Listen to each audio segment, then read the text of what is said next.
Bapa kami di surga, terima kasih untuk semua teman-teman baru dari Papua, dari Jayapura, Sopiori, wah Payakumbuh, Sibolga, dari Toraja, dari Nias, dari Medan, dari Ambon, Lombok Utara. Kami bangga sama seluruh umatmu yang kau taruh dari Sabang sampai Merauke. Matamu tuh melihat kami. Sampai ke Banyuwangi, sampai ke Semarang, Surabaya, sampai ke Malang, Depok, sampai Cisauk. Oh Lord Jesus. Buat kami semua yang bergabung hari ini sadar. Mata Tuhan tertuju pada kami semua. Tidak ada satu yang terlewatkan. Buat mata kami hari ini tertuju padamu.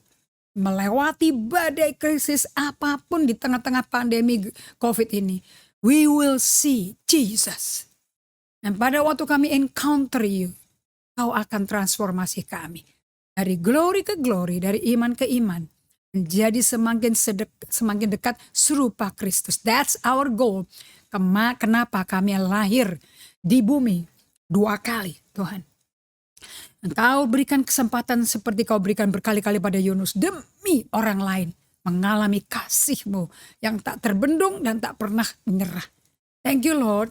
Kami berikan hormat, pujian, kemuliaan hanya bagi-Mu dalam nama satu nama, Yesus Kristus dari Nazaret. Amen. Oke, kita sekarang mau kembali karena kita masih ada di musim Prapaskah atau Lent atau musim Lenten, 40 days sebelum kematian Yesus. Okay? So Anda mesti merenungkan seluruh keempat Injil, Matius, Markus, Lukas, Yohanes, and you study dari hari ini sudah Matius 27 mestinya kita ya. Yesus sudah selesai perjamuan bersama muridnya, Yesus selesai dikhianati Yudas, dia udah kelar 3 jam proses perasaannya dia, okay? Now he is on the way to Calvary. Oke, siap karena Jumat Agung tanggal 2 April. Nah, saya belajarin bahwa mengikuti Tuhan dengan saya perkenalkan kepada Anda 5S ya. Selama ini hanya solitude silence, but today I will introduce you the 5S. 5S untuk counter 5M. Okay? Counter and partnering 5M itu. Supaya Anda bisa hidup di dalam kemuliaan Allah. In the presence of Jehovah. God Almighty. Prince of Peace. Di situ ada heart are mended. Hati yang luka, hati yang remuk, hati yang hitam disembuhkan. Oke? Nah kita belajar, saya belajar dari kehidupan Ayub, ratapan Yeremia. Yeremia itu nabi melankolik. Kalau mau ngomong orang melankolik kayak apa? Baca aja Nabi Yeremia. Oke? Dari nubuatannya kitab Yeremia sampai ratapan. And orang melankolik mesti memproses ini. 5S cocok buat orang melankolis, 5S, not just 2, but 5. Okay? Nah, memprosesnya itu sampai kitab ratapan, but look at the end. Lagu-lagu baru keluar. Great is thy faithfulness, great is thy faithfulness. Orang melankolis itu mestinya penulis lagu, saudara. Tapi bagusnya baru keluar itu minyak-minyak urapan. Kalau dihimpit dan tersudut dan tercepit, bagus sekali yang keluar minyak urapan itu. Sama kayak minyak zaitun. Kalau nggak digiling, nggak keluar minyaknya. So penggilingan, musim tertekan, bukan bikin Anda sakit mental. Untuk keluarin yang the best of the best yang Allah taruh di dalam Anda, yang Anda belum sadar ada di Anda, to come out. Nah, formasi rohani Anda akan terjadi menjadi serupa Kristus. Amen. Nah, saya pelajari, ternyata ngikutin Yesus itu, kalau Anda ikutin ibadah harian, itu ternyata ngikutin jalan salib Yesus. Walking the crucified way of Jesus. Makanya orang mau datang ke Yesus harus sangkal diri, pikul salib setiap hari. Lukas 9 ayat 23. Your dailiness itu yang penting. Bukan ya amin, tapi day by day. So today saya belajar bahwa apa yang Ayub alami dengan penderitaan yang saya nggak ngerti deh. Ini Ayub bisa nggak gila, itu luar biasa. Itu berarti ada kehadiran Allah di situ. Bikin orang dalam satu hari dari kekayaan level Warren Buffett, Bill Gates, orang terkaya zaman itu, dan saleh. Okay? Kalau Bill Gates, Warren Buffett, I don't know their belief, their faith. Tapi ini udah paling kaya and love God. Dalam satu hari seluruh kekayaan yang bikin dia prima, the best Fortune 500 wealthiest people kali. Kandas hilang, anak mati 10 dalam satu hari. Istri murtad dan tidak cerai, tidak diceraikan dan tidak minta cerai, tapi ngilang dari peredaran selama 42 pasal itu. Baru muncul disebut lagi pasal 42 sudah dengan 10 anak lagi. Itu amazing gitu ya. Nah so dengan kata lain melahirkan 10 anak kan minimum kan 90 bulan kan ya. Ya dong, berarti kan nggak mungkin ini perjalanan Ayub ini cuma satu hari hancur, satu hari pulih, nggak mungkin. It's a long journey. Yang saya perkenalkan hari ini dengan istilah the journey through the wall, perjalanan menembus tembok. Nah, perjalanan Ayub ternyata is the crucified way of Jesus. Anda kalau mau ikut Yesus dan hidup dengan kelimpahan, tidak bisa dapat kelimpahan Tuhan, the eternity life of God, the Zoe life, kalau tidak melalui proses kayak Ayub. Today we will briefly learn. Nah, so kita di musim Prapaskah ini, saya senang ada komen dan pertanyaan dari Ibu Esti, Ibu Ruri, dan Pak Cliff. Ya. Yes, dari Yunus di musim Prapaskah ini. Memang kalau Anda mengatakan kaget aku, kok ada orang nabi kelas 5 jawatan, kok bisa karakternya begitu ya? Kok statusnya keren, utusan Tuhan, pilihan Tuhan, tapi kok wataknya bisa berani melawan Tuhan? Yes, lepas dari jabatan saya, apostle atau pastor, remember one thing, I'm human being. Saya juga manusia. Sama kayak Bapak Presiden mendapat jabatan kepercayaan dari rakyat, amanat menjadi presiden. Tapi kan beliau kan seorang manusia. Nah, yang bikin kita gagal bukan jabatannya. Yang bikin kita gagal kemanusiaan kita yang tidak diproses. Kadang-kadang kita udah mengalami urapan hadirat Tuhan begitu nikmat sampai kita pikir kita udah di ozon loh, di puncak gunung selevel sama Tuhan loh. Makanya Paulus ngalami apa? Aku nggak tahu ya. 14 tahun yang lalu dalam tubuh luar tubuh, I don't know. Padahal there is a man, ada seseorang yang dibawa ke Firdaus. Dan Allah memberikan penglihatan pewahyuan, kepribadian Allah ketemu Rasul Paulus pribadi. Dan dia gak boleh bagikan. Karena dia bisa gede kepala. Supaya dia gak bagiin, dikasih duri bukan? Yaitu utusan setan. Tapi dari 2 Korintus 12 itu kita belajar apa? Penderitaan loh. In the midst of suffering. Saya baru pelajari ya. Kayak Yusuf. Hari ini I'm starting to menyelesaikan kejadian 37 sampai kejadian 50. Saya notice. Untuk mendapat janji Allah, the two dream yang Allah berikan kepada seorang muda 17 tahun. Ini generasi Z loh, bukan milenial loh. Yusuf, two dream. Bintang 12 nunduk pada satu bintang dengan matahari dan bulan. And berkas gandum. Ingat ini? Everybody worshiping him. Untuk mendapat mimpi itu digenapi, dia mesti melalui ujian. Di mana kakaknya yang iri kan itu Tuhan izinkan. Dia dibuang ke sumur. Nomor 2, dituduh memperkosa istrinya Potifar, tuannya. Padahal dia has nothing to do with it. He stay faithful. Untuk setia sama Tuhan, Anda siap-siap ya. Anda bisa dikhianati orang loh, gara-gara setia Tuhan. Yusuf setia. I mean, what did he do? Dia hormat Allah. Dia bisa marah kalau sama Allah seperti Yunus kalau mau. Aku ini udah setia loh, aku rela loh diputus hubungan sama ayahku. Dianggap udah mati loh. Enak sekarang jadi budak. Padahal saya ini keturunan Abraham loh. Gak ada keturunan Abraham budak, keturunan Abraham itu raja. I mean he did not complain. Ini di mana roh negatifnya, roh toksiknya mana? Gak ada. Saringannya bagus nih, Ibu Esti, si Yusuf ini. Udah gitu dimasukin penjara khusus tahanan Firaun. Jadi bukan penjara umum. Di situ juga di Potifar, di sumur tempat saudara-saudaranya, kakak-kakaknya buang, Tuhan beserta dia. Di rumah Potifar Tuhan beserta dia. Potifar kagum ada orang disertai Tuhan kayak dia. Tuhan menyertai orang, itu orang-orang gak percaya Tuhan bisa lihat loh. Kemudian di penjara, kepala penjara juga menyerahkan seluruh tahanan ke tangan dia. So I saw two things di sini. for a promise of God, so destiny minded. Anda akan lewati sama kayak Paulus, sama kayak Yusuf, sama kayak Ayub, sama kayak Esther.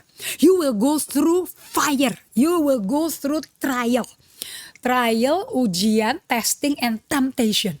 Temptation dari istri Potifar. Trial dari kakak-kakaknya. Testing dari Tuhan dengan dia diuji imannya, kekudusannya, the value, his authenticity, his identity. Itu dari 17 tahun udah tahu dia siapa. Makanya dia ngomong, aku gak bisa berdosa terhadap Allah dan terhadap Tuhanku. Dia ambil jubahnya si Yusuf. Dia kabur. Jauh saya tulis sampai pakai spidol Alkitab saya, makanya saya ganti ini. Itu udah merah gede-gede terus hanya nembus lagi. Joseph flee, saya bilang. Joseph fled. And he come close to God. Saya lihat di Ayub, saya lihat di Yusuf. Ujian, pencobaan, itu adalah rekan kerja kita dalam perjalanan menuju destiny. Don't forget ya, ujungnya Anda akan menjadi serupa Kristus. Udah deh, itu udah dijanji sama Tuhan. Saya baru belajar ya, to finish well, saya kan udah senior nih. Untuk saya bisa finish strong or finish well in my journey of faith. Do you know what make me finish well? If I live well without regret. Bisa gak saya hidup perjalanannya bagus hidupku. Dan tanpa ada penyesalan. Kalau ada penyesalan, if only saya gak mau kalau mau sebelum mati saya ngomong, ya coba aja. Kalau aku masih ada waktu, aku begini. I don't want it. So saya mesti examine my life. And you know, saya perhatikan kehidupan Yusuf, Daud, Esther dan Ayub, Yeremia. Selama perjalanan mereka susah sampai Yeremia, Ayub bilang, nyesel hari kelahiranku. Saking sakitnya saudara-saudara. Nyesel aku lahir. Percuma orang tua aku ngelahirin aku. Marah mereka. Nggak apa-apa. Asal marahnya ke Tuhan. Kemudian masih ada iman bahwa Tuhan akan selamatkan.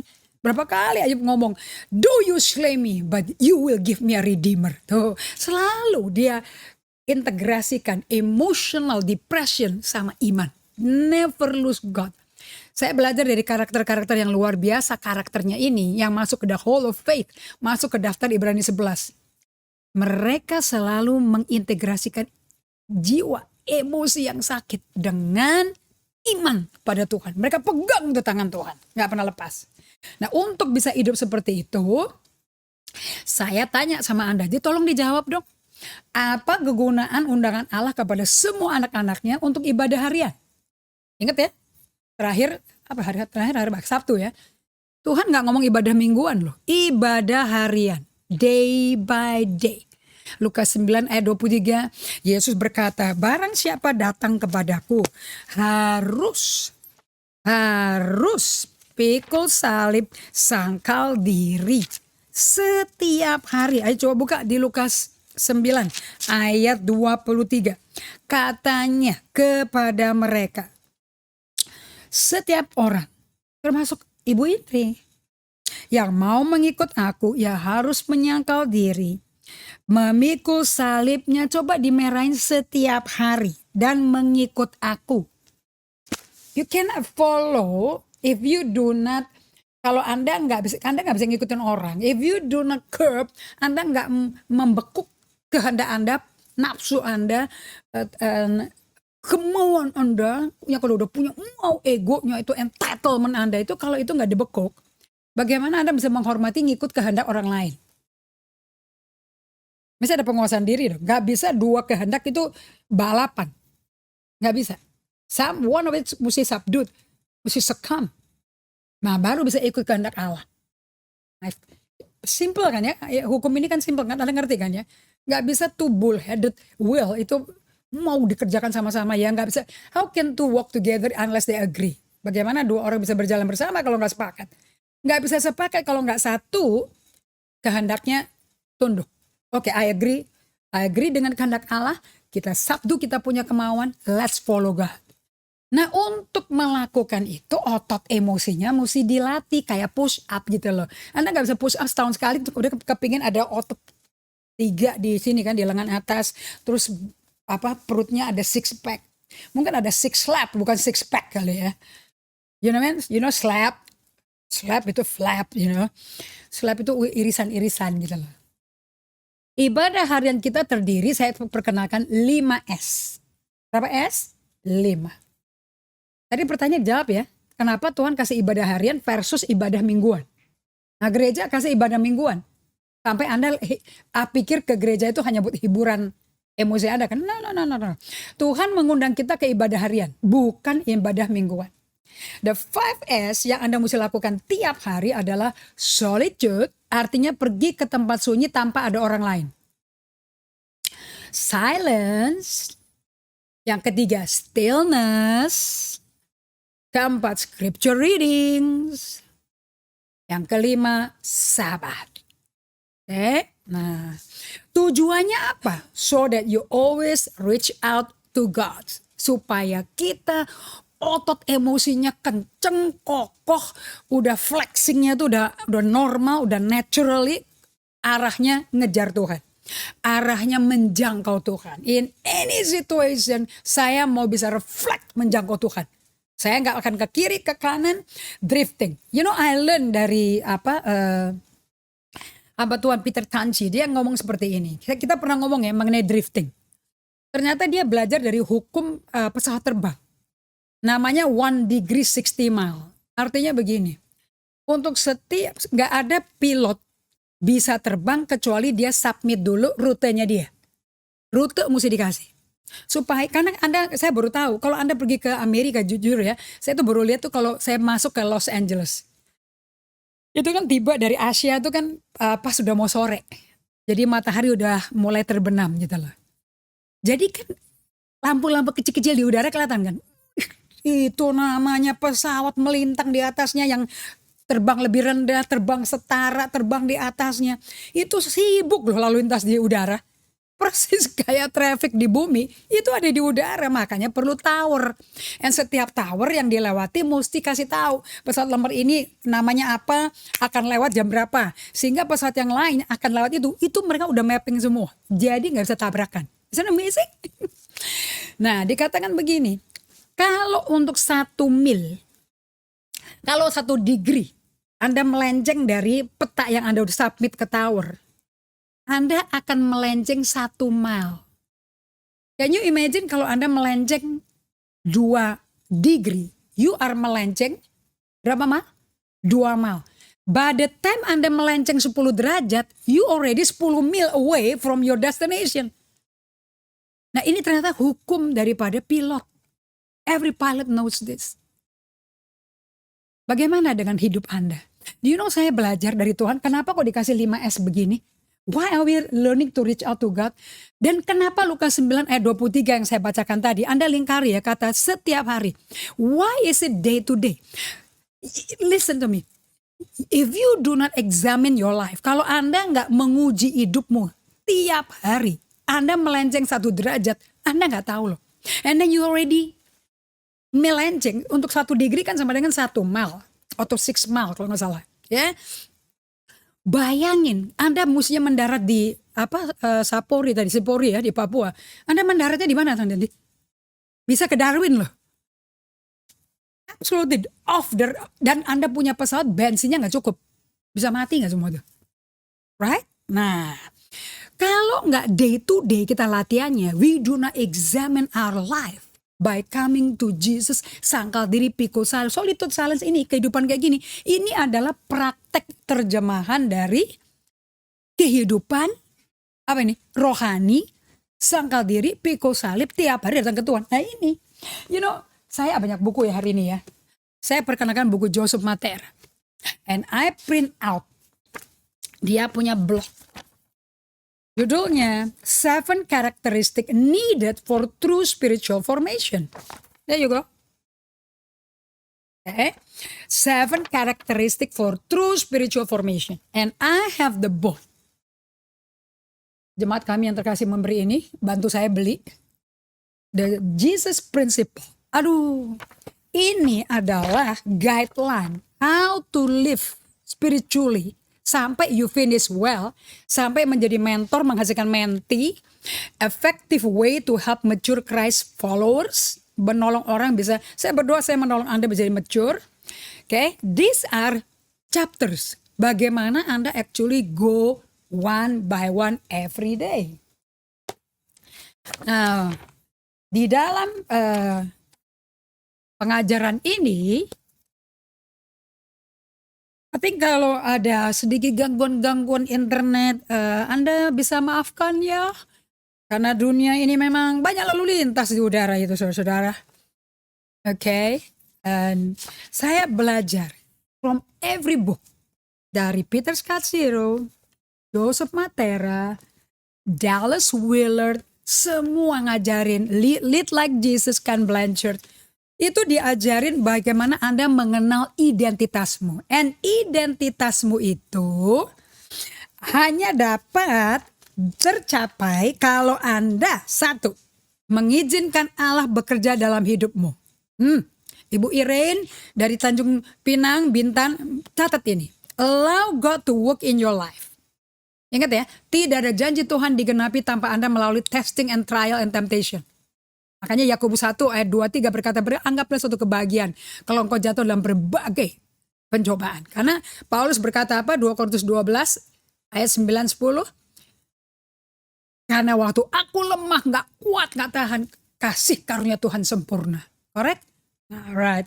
So, Anda Solitude 5S ini, itu mengizinkan Allah bekerja dalam hidupmu. Di mana Anda memprioritaskan waktu pertama hidup Anda melek dari tidur. Anda utamakan Tuhan. Yang kedua, Anda menenangkan diri, memfokus pikiran, tenang, hanya fokus ke Tuhan, untuk berada sama Tuhan, tidak minta mujizat, tidak minta apapun, just to be with Him. Itu silence and solitude. Silence and stillness, Kemudian Anda memprioritaskan regular scripture reading, pembacaan Alkitab yang rutin, berdoa, dan contemplation. Contemplation itu membaca Alkitab dengan tenang, fokus ke Tuhan, dan ajak Tuhan ikut baca Alkitab sehingga kamu mendengar suara Tuhan. And the number berikutnya, do we attempt to walk in the presence of God throughout the day? Latihan 5S ini akan membuat Anda melatih diri untuk bergaul sama Tuhan. You understand that? Okay. Kemudian, apakah Anda mengambil waktu untuk silence, solitude, and contemplation? Amin, semua guru ini, Dallas Willard, Ruth Haley Barton, Joseph Matera, Peter Scazzero, we talking the same language. So saya jamin saya ini di jalur Tuhan yang benar. Kemudian Anda bertanya, are we allowing ourselves to be in a group setting? Apakah kita mengizinkan diri Anda ada dalam komunitas Tuhan untuk bertumbuh bersama-sama belajar mendengar suara Tuhan? Berikutnya, we need to understand that only God can transform us. Supaya akhirnya Anda mesti sadarkan dirimu. Hanya Tuhan yang bisa merubah diri Indri. Hanya Tuhan yang bisa merubah Pak Cliff. Hanya Tuhan yang bisa merubah Ibu Esti, Ibu Ruri. Hanya Tuhan yang bisa merubah semua filter yang hitam. Hati yang syok melihat nabi-nabi yang berantakan hidupnya sebagai manusia. Hanya Tuhan yang bisa merubah Yunus. Hanya Tuhan yang bisa merubah kita. So we cannot judge people. Kalau orang lagi melalui perjalanan sakit dan lagi berontak-berontak, lagi penuh kelah kesah, jangan give up on them. Karena God is still at work. Izinkan kasih waktu Tuhan kerja. So ingat ya, hanya Tuhan yang bisa merubah orang. Intinya apa? The key is Jesus must increase and we will decrease. Aduh, sama banget dengan apa yang saya ajarkan loh. Okay, and we must understand that marriage and family are meant to make us holy, not happy. Saya mau ulangi lagi ya. Dan juga Anda mesti mengerti, perkawinan dan keluarga Anda yang ada ngumpul di rumah WFH semuanya dan school from home semuanya, berkumpul 24 jam dari selama setahun ini dan masuk lebih dari setahun, itu tujuannya untuk bisa hidup kudus.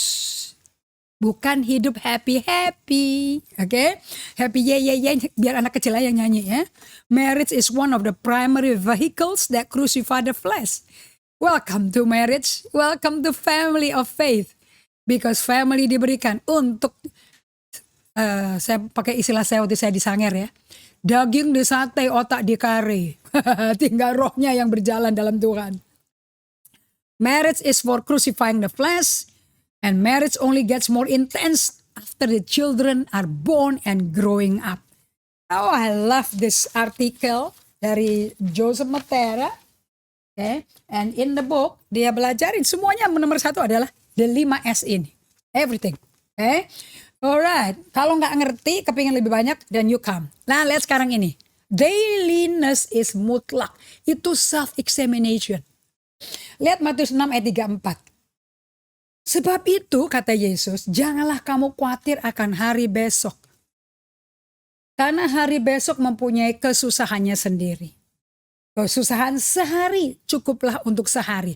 Coba dilingkari, di-highlight kata kesusahan sehari cukuplah untuk sehari. Isn't it God's grace? Kesusahan ada per hari. But it's limited to one day. Nah, okay. So it's day by day. So day by day itu penting ya saudara. Kesusahan sehari untuk sehari. Iman buat sehari. Makanya Anda mesti datang ke Tuhan tiap hari. Gak ada ibadah mingguan. Adanya ibadah harian. Yeay. Okay. Kalau Anda mengeluh di tengah-tengah ini banyak tantangan ya. Tadi ada yang mengontak saya. Listen to me. Are you actually day by day going to Jesus or not? 1 Korintus 6 ayat 19-20. Kenapa kok kita mesti day by day come to Jesus? Karena kita bukan milik kita lagi. Tiap hari kita mesti ketemu yang punya. Nah, siapa yang punya hidupmu? 1 Korintus 6 ayat 19-20. Atau tidak tahukah kamu bahwa tubuhmu adalah bait Roh Kudus yang diam di dalam kamu? Saya kemarin sharing di Bible study saya. Look, Yesus raja kan? Kita ini kan duta besarnya kan? 2 Korintus 5:18 King James Version. We are the ambassador of the kingdom of God. Duta besar tuh gak ada di kerajaan yang sama dengan rajanya. Duta namanya tuh duta besar pasti di negara lain. Mewakili pemerintahannya. Correct? Oke. So, dengan kata lain, kita semua ini adalah badannya Yesus. Utusannya Kristus. Correct? And then tubuh Kristus. Anda bisa mendengarkan pengajaran saya. Gereja adalah harapan dunia. Okay? We are the body, we are the bride. Yesus bridegroomnya, Yesus kepalanya, kita badannya. Terus saya mau tanya, bukankah kita juga batu-batu yang hidup yang disusun rapih untuk bangun bangunan rohani? Tempat Yesus hadir. Jadi hadirat Allah tuh ada di kita, saudara. Dengan kata lain saya mau tanya, istananya Yesus di bumi itu di mana? Anda dan saya. We are the palace of Jesus. Tempat Roh Kudus berdiam. Lanjut. Roh Kudus yang kamu peroleh dari Allah. Dan bahwa kamu bukan milik kamu sendiri. Highlight dong. Saya bukan milik saya sendiri. Makanya tiap hari mesti datang ketemu sama yang punya. Tanya kepada yang punya. Anda ingat kan Matius 25 tuh? Itu mengenai akhir zaman loh itu. Anda baik-baik loh bacanya ya.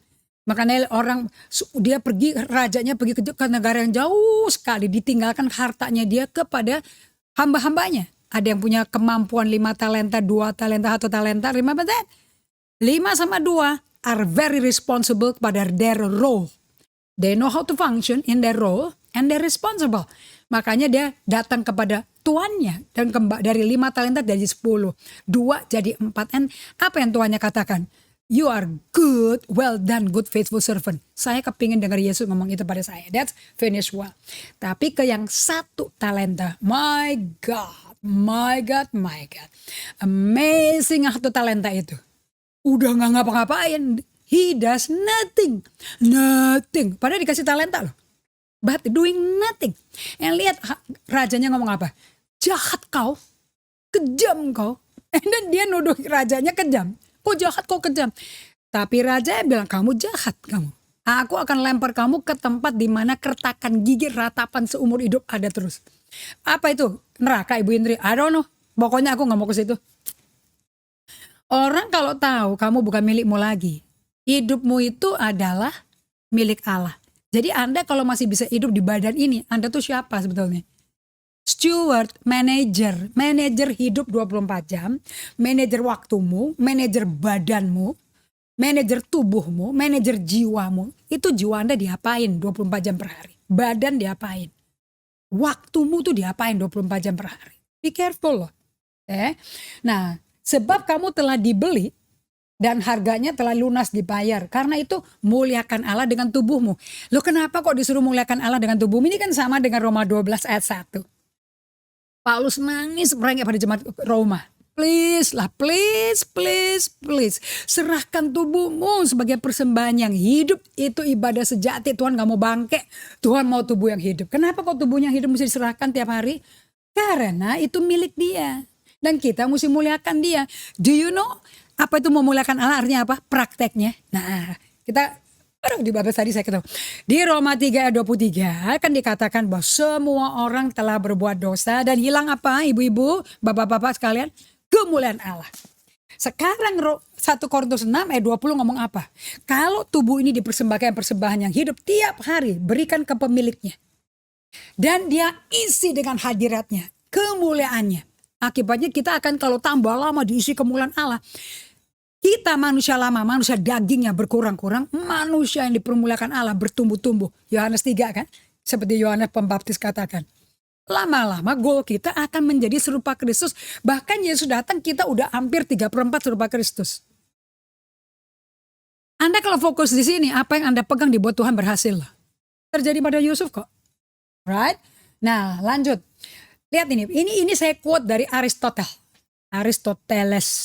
Aristotle anyway. Dia ngomong kayak begini. The unexamined life is not worth living. Kalau saya di dalam Jumat Agung saya akan nyanyi loh hari itu.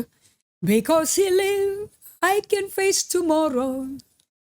My life is worth a living just because he live.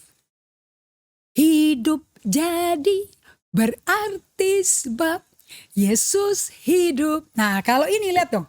The unexamined life is not worth living. Now, if you want to have a life worth living, you got to examine your life daily.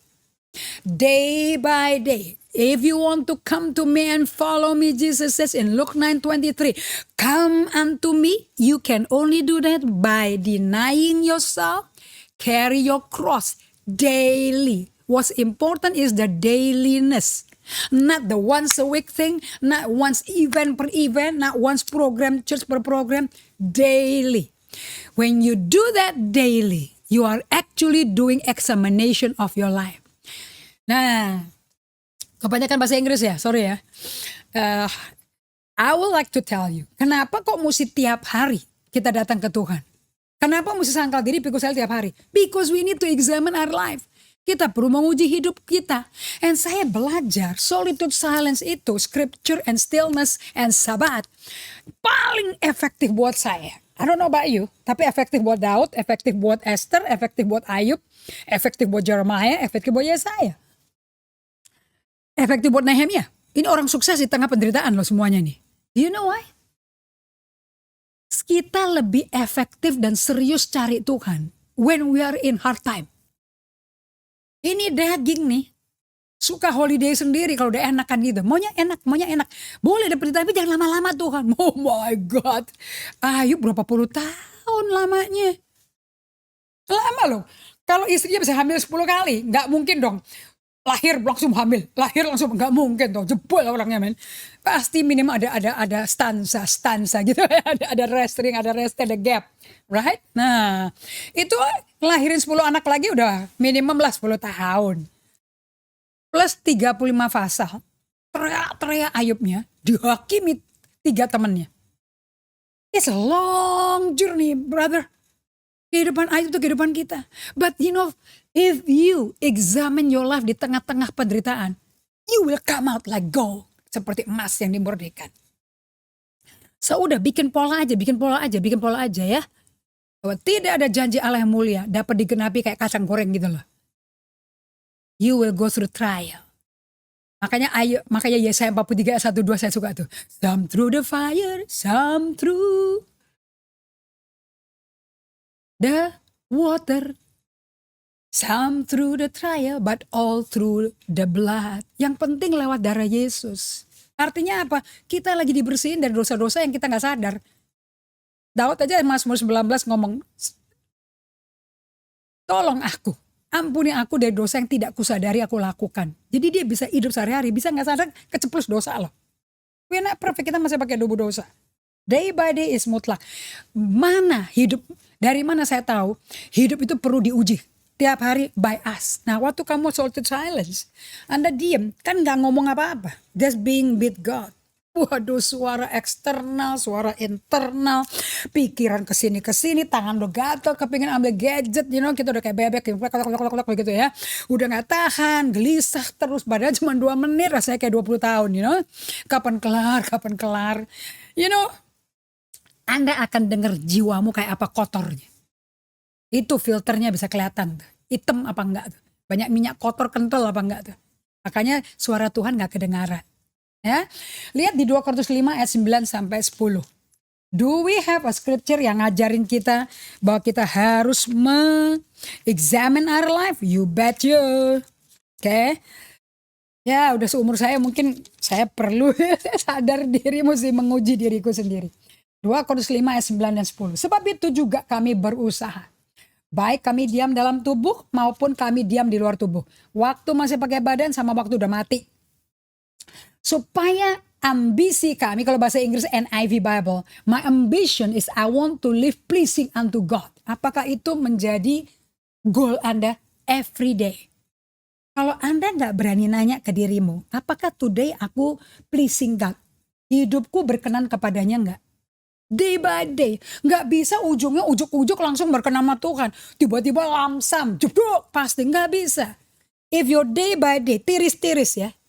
Okay, cutting edge, slight edge, dikit, slight edge, dikit, tiris-tiris. You are berkenan, pleasing to God. In the end, pasti dong pleasing to God. Okay? Nah, sebab kita semua harus menghadap tahta pengadilan Kristus. Supaya setiap orang memperoleh apa yang patut diterimanya. Sesuai dengan yang dilakukannya dalam hidup ini, baik atau jahat. Itu kan kehidupan examination. Roma 14. Ayat 10 sampai 12, I want you just to tulis aja. Saya mau bacain cepet aja ya. Tapi mengapa engkau mau menghakimi saudaramu? Atau mengapa engkau menghina saudaramu? Sebab kita semua ini harus menghadap tahta pengadilan Allah loh. Please examine your life, brother and sister. Karena ada tertulis, demi aku hidup, demikianlah firman Tuhan. Semua orang akan bertekuk lutut di hadapanku. Semua orang akan memuliakan Allah. Dan setiap orang di antara kita akan memberi pertanggungan jawab tentang dirinya sendiri kepada Allah. You will be responsible. So, kita sekarang masuk kepada pembicaraan Ayub. Are you hearing me? I mean, you better make sure you examine your life day by day. Tambahkan ya Roma 14 ayat 10 sampai 12. Kita akan duduk di hadapan Tuhan, and Tuhan akan bikin reckoning, accounting sama kita. What did you do with your life? Apakah kita seperti hamba yang jahat atau seperti Ayub? Ayub, Yusuf, Esther, Nehemia, Yesaya, Yeremia, Yesus, of course, sukses di tengah penderitaan.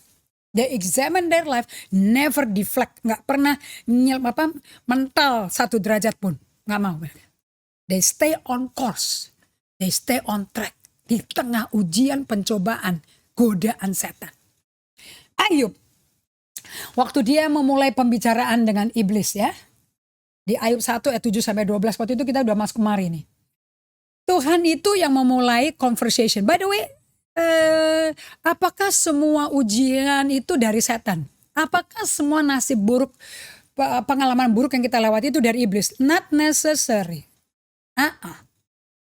Bisa kita sendiri yang bikin. Kayak ada self-inflicted problem, self-inflicted pain. Ada dari iblis, ada Tuhan. Kita lihat di Ayub 1 ayat 7 sampai 12. Tuhan loh yang mulai ngajak pembicaraan iblis. Bukan iblis yang berbicara ke Tuhan. Tuhan loh saudara-saudara yang ajak iblis ngomong. Saya tuh suka bilang, kenapa sih ngajak-ngajak iblis ngomong? Ngeri lagi pembicaraannya. Dari mana kau iblis? Dia bukan ke BSD loh ya. Ini iblis ini. Dari mana iblis? Kepada Tuhan. Oh, dari jalan-jalan keliling nama jelajah bumi. Ngapain sih iblis kumpul-kumpul sama si malaikat Tuhan anak-anak Allah? Emangnya dia dapat extra pass atau special pass?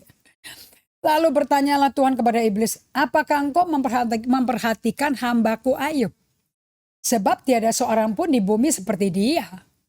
Yang demikian saleh dan jujur, yang takut akan Allah dan menjauhi kejahatan. Lalu jawab iblis kepada Tuhan, apa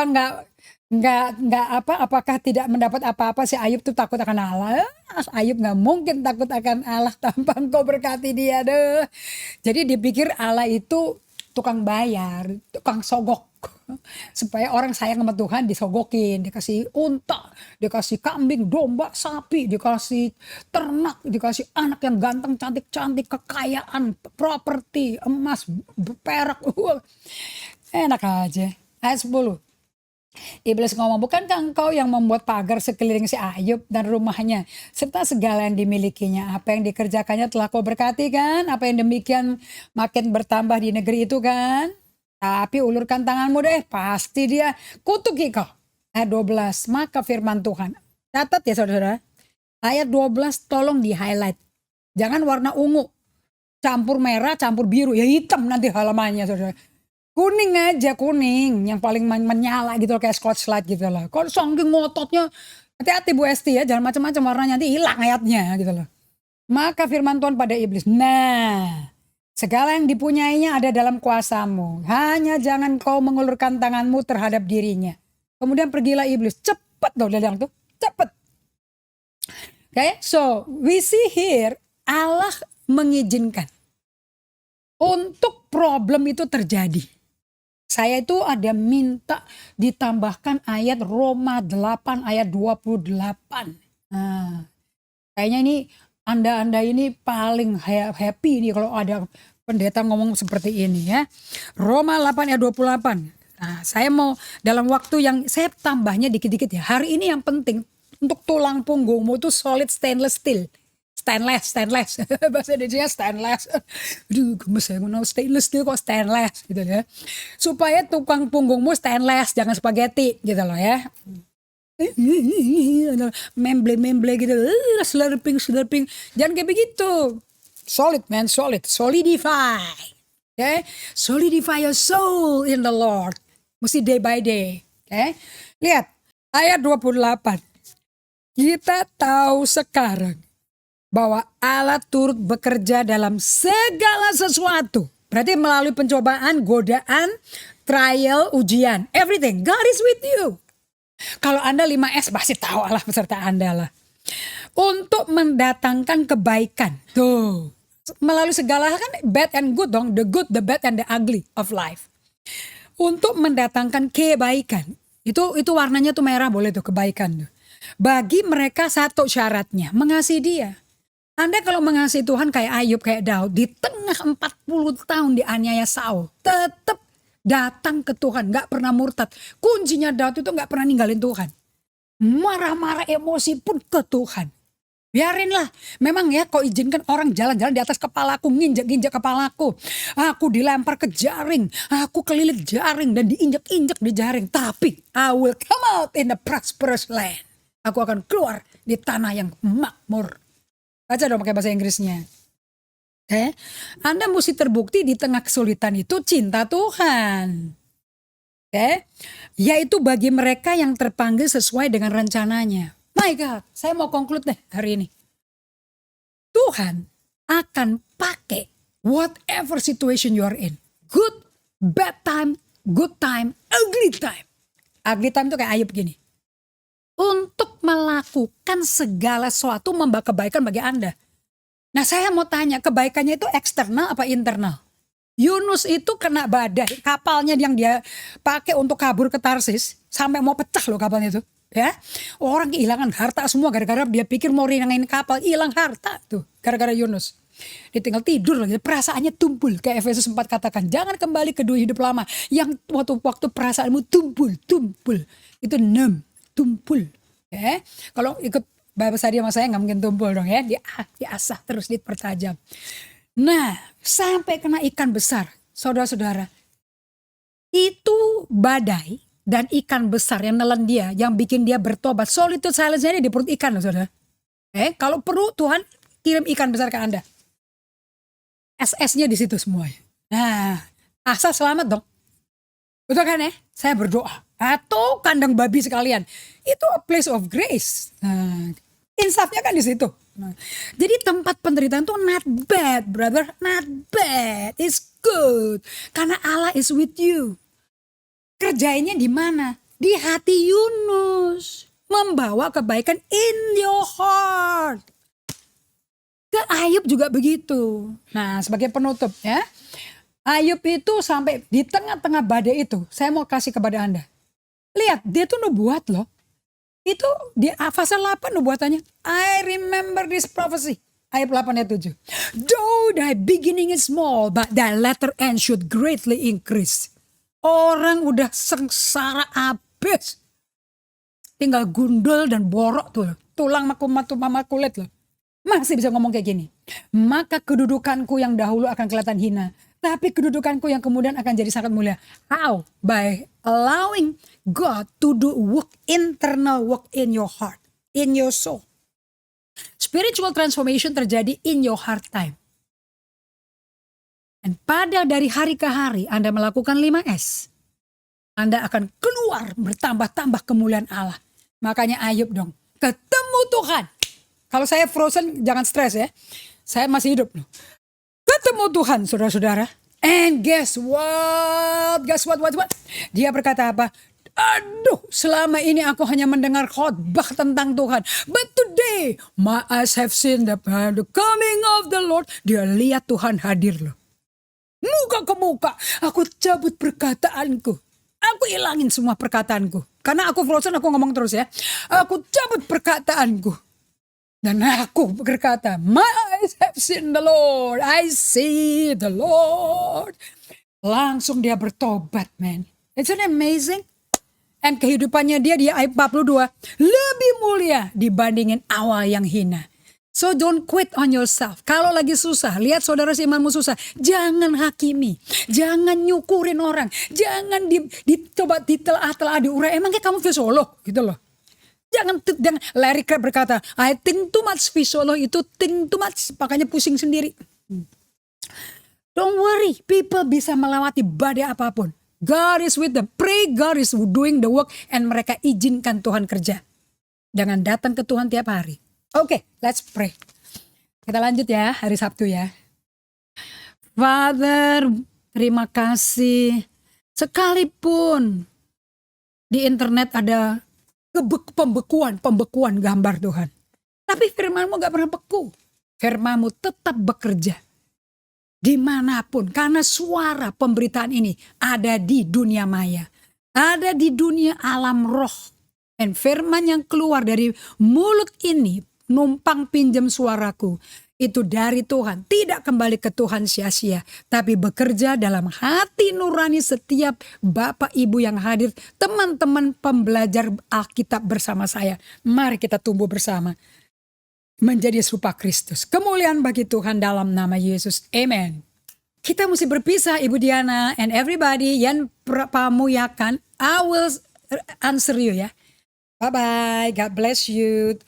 The presence of God is with you.